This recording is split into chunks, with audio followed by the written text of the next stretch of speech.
Guys सोचो, अगर आप स्पेस के बीच में फ्लोट कर रहे हो, बिलियंस ऑफ स्टार्स आपके आसपास है और फिर एक ऐसी चीज होती है जिसे लाइट भी स्केप नहीं कर सकती। ये है ब्लैक होल की दुनिया, जो स्टीफन हॉकिंस ने एक्सप्लोर की थी अपनी book brief history of time में। स्टीफन हॉकिंस की ये बुक ने हमारी सोच को ही बदल दिया। लेकिन कैसे उन्होंने टाइम, स्पेस और ब्लैक होल जैसी कॉम्प्लेक्स चीजों को हम सबके समझने लायक बनाया। आज हम यूनिवर्स की सीक्रेट्स को समझने की कोशिश करेंगे और सबसे बड़े सवाल का जवाब देंगे, सब कुछ कहाँ से शुरू हुआ। टाइम, जिसे हम देख नहीं सकते लेकिन जो हमारे हर एक पल को कंट्रोल करता है।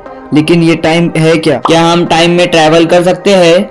और क्या टाइम का कोई शुरुआत भी था? इस सवाल के जवाब के लिए हमें 14 बिलियन साल पीछे जाना पड़ेगा, उस पल जिस पल ये सब कुछ शुरू हुआ। द बिग बैंग, एक छोटा सा इन्फिनिटी डेंस पॉइंट जो एकदम से फैला और स्पेस, टाइम और अर्थ इन सब का आगाज हो गया। लेकिन अगर टाइम का कोई शुरुआत था तो क्या ये टाइम कभी खत्म भी हो सकता है? अगर टाइम रुक जाए तो क्या होगा? ये सवाल स्टीफन हॉकिंस ने अपने रिसर्च और बुक में एक्सप्लोर किया। आप सोचो, एक स्टार है जो इतना मैसिव है कि जब ये मर जाता है या ये अपने अंदर ही कोलैप्स हो जाता है और उससे बनता है ब्लैक होल। ब्लैक होल से तुम लोग अपनी गर्लफ्रेंड्स को मत याद करो, ये स्पेस वाला ब्लैक होल है। A region where gravity is so strong कि लाइट भी उससे भाग नहीं सकती। लेकिन ये ब्लैक होल स्पेस और टाइम के लिए इतना ही मिस्टीरियस है जितना तुम्हारी गर्लफ्रेंड तुम्हारे लिए। जब हम ब्लैक होल के पास पहुंचते हैं तो टाइम स्लो हो जाता है और अगर हम उसके अंदर चले जाए तो टाइम का कॉन्सेप्ट ही चेंज हो सकता है। ये फेनोमेना जो हमने ब्लैक होल में देखा, उससे स्टीफन हॉकिंस ने एक थ्योरी डेवलप की, सिंगुलैरिटी थ्योरी, जो कहती है कि ब्लैक होल के अंदर टाइम और स्पेस एक ही जगह आके मिलते हैं। यानी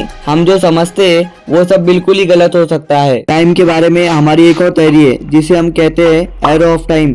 सोचो, एक नदी के पानी की तरह जो एक डायरेक्शन में फ्लो करता है, वैसे ही टाइम एक डायरेक्शन में चल रहा है, पास्ट से प्रेजेंट, प्रेजेंट से फ्यूचर। हॉकिंस कहते हैं कि ये एरो ऑफ टाइम इसलिए होता है क्योंकि यूनिवर्स में एंट्रोपी बढ़ रही है। जैसे एक रूम में अगर कोई चीज गिर जाती है तो वो कभी अपने आप वैसा ऑर्गेनाइज नहीं हो सकती।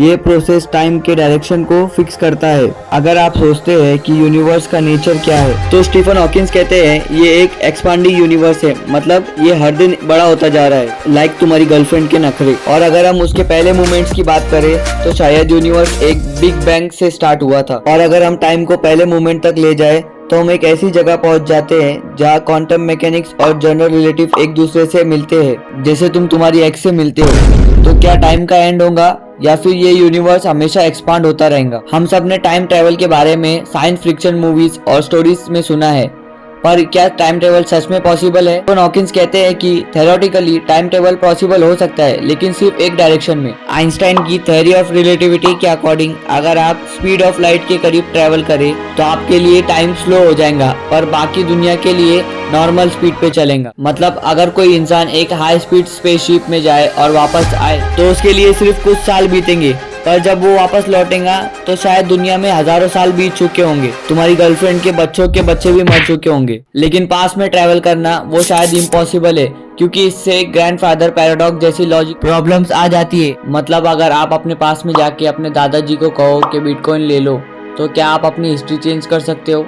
बिल्कुल नहीं कर सकते, क्योंकि जब बिटकॉइन एग्जिस्ट ही नहीं करते थे। यही रीजन है कि ज्यादातर साइंटिस्ट टाइम ट्रैवल को हाइपोथेटिकल चीज मानते हैं, बट हु नोज, फ्यूचर में शायद क्वांटम फिजिक्स कुछ नया बता सके। हॉकिंस की एक और बड़ी क्वेस्ट थी, एक थ्योरी ऑफ एवरीथिंग ढूंढना, मतलब एक ऐसी थ्योरी जो पूरे यूनिवर्स की हर एक फोर्स को एक्सप्लेन कर सके। आज हमारे पास जो बड़ी थ्योरीज है, आइंस्टाइन की जनरल रिलेटिविटी जो large scale universe like planet और गैलेक्सीज को एक्सप्लेन करती है, और क्वांटम मैकेनिक्स जो टाइनी पार्टिकल्स, एटम, प्रोटॉन्स को एक्सप्लेन करती है। प्रॉब्लम ये है कि ये दोनों थ्योरीज एक दूसरे से मैच नहीं करती, तुम्हारे और तुम्हारे फादर की थॉट्स की तरह। जनरल रिलेटिविटी कहती है कि स्पेस स्मूथ है, लाइक अ नेपो किड करियर, और क्वांटम मैकेनिक्स कहती है कि सब कुछ अनप्रिडिक्टेबल और रैंडम है, like your career and future. इसी वजह से एक अनडिफाइंड थ्योरी या थ्योरी ऑफ एवरीथिंग की जरूरत है, एक ऐसी थ्योरी जो दोनों को कंबाइन कर सके।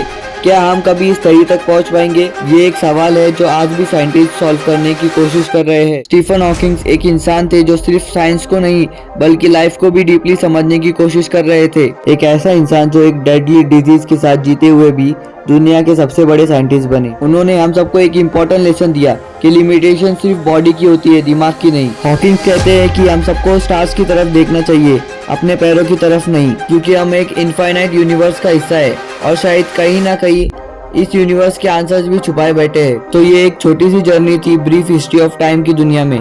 क्या आपको वीडियो पसंद आया? क्या आप और भी स्पेस और टाइम की मिस्ट्रीज के बारे में जानना चाहते हो? तो इस वीडियो को लाइक करो और नए अमेजिंग साइंस और स्पेस वीडियोस के लिए सब्सक्राइब बटन पे अपना रॉकेट फेंक के मारो। और याद रखना, हम एक अनंत यूनिवर्स का हिस्सा है जो सिर्फ एक शुरुआत है, एक ब्रीफ हिस्ट्री ऑफ टाइम।